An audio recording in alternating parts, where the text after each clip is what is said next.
Welcome to Lee Anderson's Real World. I'm Lee Anderson, the Reform UK Member of Parliament for Ashfield. And joining me tonight is writer and journalist Emma Wolfe. And he's back. He was found this morning walking around Essex in just his pyjama bottoms. But we've captured him and he's back on the show for about the 25th time. Former Labour MP and Minister Stephen Pound. Are you all right, Stephen? Grand, thanks very much. It's good to be out the care home. Look, guys, bit of fun. This week in Parliament again, we've had a debate on the local elections in May. We know that up to about 20 different councils have asked for their elections to be delayed in the name of reorganisation. Get my words out. Is this a cynical ploy, Stephen, to avoid democracy because reform is on the rise? Well, far be it from me to imply that there is an element of conspiracy here, but it does actually reek, to be perfectly honest. Look, basically where we start from is actually a sensible place. The idea at the moment you've got parish councillors, county councillors, district councillors, regional mayors. You know, you've got a massive, great tier of administration. It's a good idea to get shot of that and actually compress them down and have so that you actually have more say in who you're actually voting for. However, if the idea is, the justification is that if they don't have them this year, they're going to put them forward till next year. I think that if reform wasn't snapping at our heels, and I speak to both the Tories and Labour there, then I rather doubt that this would have happened. So I think it's very, very convenient, and the fact is most of the councils that want to put them off are Tory councils. I think it's pretty silly. There's got to be some way we can work it out. Let's go ahead with May. We're all geared up for May, and then if we have to reorganise later on, so be it. Emma, I think there's been an outbreak of common sense from our left in the corner. It's a rarity, but I think it's hit the nail on the head. I'm absolutely amazed at what Stephen says. Look, call it what you like, delay, postponement, reorganisation, devolution, whatever. The fact is, Labour are going to get absolutely trounced. And this is going to be the beginning of the end for Keir Starmer.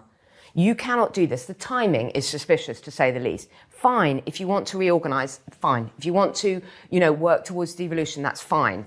But don't do it now. This is really... Is it any coincidence that it's councils like Thurrock and Essex where key reform target areas, where they are snapping at Labour's heels? All this does is further undermine people's faith and trust. What people are saying is, this isn't right. Fine, ignore the petition where over 3 million people asked for a general election. Ignore that, but give us our democratic rights. This is not on. Yeah. And I'm sorry, would they be reorganising these local elections if Labour were riding high in the polls? No, they wouldn't. No.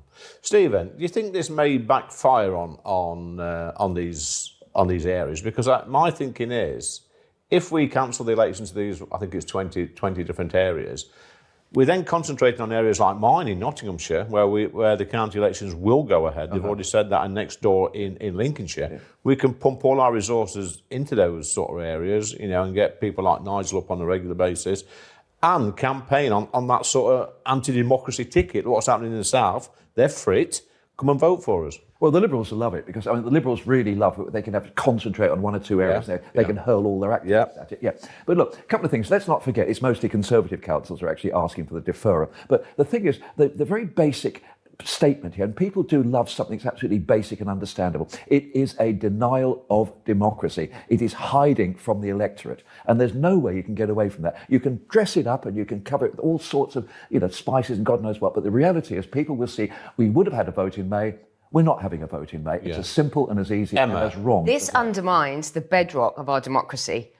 Labour need to understand that you fight fair. You don't change the rules halfway through. You don't move the goalposts. Yeah. We know what will happen. Starmer at some point will throw Rachel Reeves under the bus. The whole thing. That's what he's going to do. But we need to hold these local elections in May, give people their democratic rights. Well, the only argument I'd have against that is that, there's a fair old cost involved. And I think to a certain extent, you might actually say it saves money. But look, we've had plenty of elections put off before. We had in the foot and mouth crisis, in the petrol crisis, elections were deferred. They're put off for 6 months, a year in some cases. But they were reasonable grounds, Stephen, weren't they? Well, no, that is something which is almost... Starmer knows this is the beginning of the end for him. Emma's just mentioned... absolutely if Labour leaves all their seats, Keir Starmer is going to get hammered. Yeah. A different subject, slightly, Stephen. Emma's just mentioned Sir Keir Starmer and Rachel Reeves, our Chancellor. Yep. I made a comment in the Chamber a few weeks back, and I labelled Rachel from accounts. Yes. Yeah. And then we get to your serial whingers on X, formerly Twitter. People like Matthew Stadlen, he's not here to defend himself, by the way, saying it's sexist. That comment is sexist to call her Rachel from accounts. Do you agree with that, Stephen? No. How the hell can that be sexist? Sorry, I have to interrupt. She is the one who's made a massive big deal about being the first female chancellor for, what was it, 300 years. She went on... First ever. Sorry, there you go. The first ever chancellor of the Exchequer. She went on and on and on about her gender. Yeah.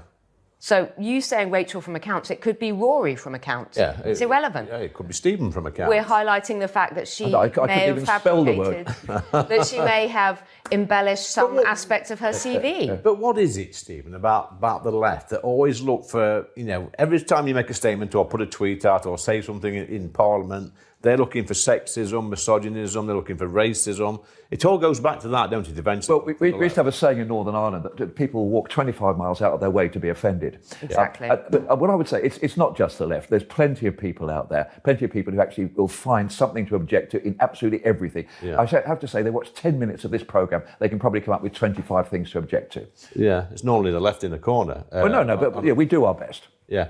Emma, surely this is, it's closing down. Labour say that they are the party of free speech, which we know they're not. We've seen people going to prison over the past 6 or 7 months since Labour come to power for hearty words on Facebook and Twitter. Ridiculous. It's absolute nonsense, isn't it? Absolutely. Inciting to kill people by burning down a hostel. That's a crime. Yeah, well, that's a wicked and awful, horrible thing to say, Stephen. Let's agree on that. Then when you see paedophiles and people, rapists being sentenced to less amount of time in prison than somebody who's wrote something on Twitter or Facebook. There's no paedophile or racist who's got less than 9 months. None.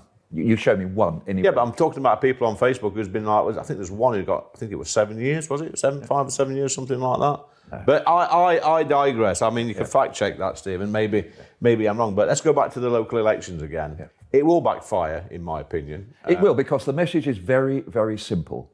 And people, it was absolutely right. People will actually see this is denying them their democracy. They do. And in all honesty, I think it's 11 million people that's going to be denied a vote. And the funny thing is, often there isn't that much interest in local elections. Well, there is now. This has really backfired because it's absolutely got it onto the front pages. Yeah. People, friends of mine who aren't even interested in politics, are saying, "Hang on a minute, we get a vote, we get our rights. Why can't I vote in May?" Because when people have something like the right to a vote, Stephen, then for 100 years or so, and then you're going to take that off them, they're going to be furious. Well, don't forget, it's only about 100 years since we had the universal franchise in this country. I used to reckon the only way to actually get people to vote was to make voting illegal. You make voting illegal, everybody say, I demand the right to vote. And they come flying in. There is. And they're dressing it up with all these words about delay and postponement, reorganisation, devolution. Yeah. Call it, if it quacks like a duck. I actually, to be honest with you, I sort of not get the argument for cancelling the elections, but I get the bit about local councils, parish councils, district councils. Of course. OK, Lee, so reorganise once, let's have our election, then let's sit down and have root and branch reform. Exactly. Fair's fair. Exactly. You don't do it now. Yeah. But don't forget, don't start looking at this in December. They could have done that. It doesn't apply in London, doesn't apply in Scotland. No. There's great chunks of the country who are not having elections. But what they could have done, Stephen, is let the local elections go ahead in May, and then let's have this conversation, this debate after the elections, and then during the next cycle. And then, well, let's also look at the fact that, we don't have a representative democracy. Let's also look at that, which they're not very keen to do, and reform are not keen to do. Parliament doesn't represent this country at all. Of course. At all. we got 4.1 million votes in Reform. And how many seats did you get? 5. Exactly. And the Lib Dems got 3.5 million votes and got 72 seats. Yeah. Crazy. And the Labour Party, I've asked the leader of the House to allow some Reform UK MPs on select committees, and they won't do it. And yet they want to reorganise local councils. To be more democratic, yeah. It just doesn't make sense. It's unbelievable. Stephen, why do you think that is? Why won't they let Reform UK MPs on select committees? Well, the point of the select committees just aren't big enough. You've got 5 parties. Is it 5 or 6 parties now? It's in their gift. They can change that just like that. It's in the leader's gift to do it. It's more costly. I thought you were always against bureaucracy. You're against more and more legislation. We don't have the select committees with 40 or 50 people on them, do we? No, we have about 12 people on, Stephen. Yeah. I was on the Home Affairs Select Committee for just over 2 years, and I got to have some really juicy debates with and hold people to account, and it's really good. But I see them now, and it's just backslapping. You've got so many Labour MPs on these select committees. They're never going to bring, for example, Home Office officials to task and criticise them. Well, I'm sorry, but in the last Parliament, under Johnson's Parliament, it was exactly the opposite. We had hardly any Labour MPs on it, but we certainly, people like Darren Jones on Treasury certainly have made their voices heard. Yeah. But will they this time, though, Stephen? Well, I would have thought you guys are going to kick the door down and gate crash the select committee anyway. You'll do it somehow. You'll turn up. You'll end up some way of actually giving evidence to committees. Okay, so predictions then, Emma, for this May's election. So I think there's like I say, there's Nottinghamshire going ahead. There's Lincolnshire. We've got some mayoral elections as well. Labour are going to do very, very badly. Yeah. What about the Tories? Not so well. Not so I think well. Reform are going to have a good Stephen? day. Huge regional variations. Andrea Jenkins in Lincolnshire, I think, has got a good chance of getting elected, basically of this parish. It's going to be very regional because there's no elections in London. There's huge chunks of the country where there are no elections. But where there are, they're mostly Tory seats. And so I think that if Reform starts winning seats off the Tories in big numbers, then the game changes. And I think Emma's right, what she said earlier, is that this has actually focused people's attention on areas like mine and Lincolnshire. Yeah. And the country's going to be watching. I think overwhelmingly Labour are going to do badly because the anger which started with winter fuel allowance and all of that, and it has just gone on and on. It's like a snowball. It has been gathering pace since Starmer came in and since this series of catastrophic and really vindictive decisions attacking every person who is vulnerable or struggling. Emma's looking very angry here. Stephen's still looking confused, but he's out the weather now. His meds have kicked in. That's a great debate, guys. But